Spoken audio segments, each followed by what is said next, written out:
this began a continuation of a downgrade of rights for the African Americans and the former slaves. Talked about, so a term you need to know, black codes. These were the old slave laws that they basically inserted the word Negro into them to try to create laws that kept African Americans kind of under wraps. Do things like limit occupations to servants or farm laborers.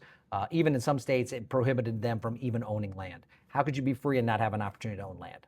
Next, that led into what would become the Jim Crow laws.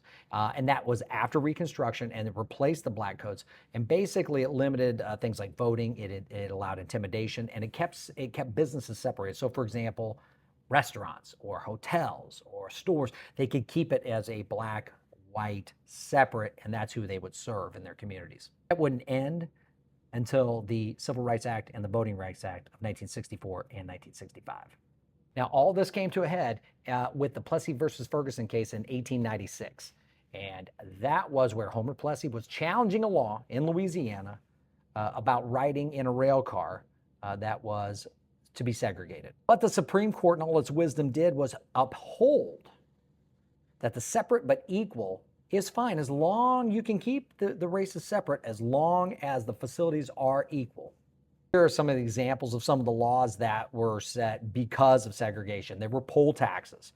You had to pay a tax to be able to vote. Literacy tests, which were, if you think about it, there was no education. It was illegal for African Americans prior to the end of the Civil War. So that was going to be an issue that wouldn't allow them to vote. There were also grandfather clauses because there were white people that were not educated as well. But if their grandfather owned land, then they would be able to vote. So there was always loopholes that would eliminate African Americans as opposed to white voters. African Americans could not serve on juries. So if there was any injustice that was done, they couldn't serve on the juries to find somebody either innocent or guilty, depending on what the situation is.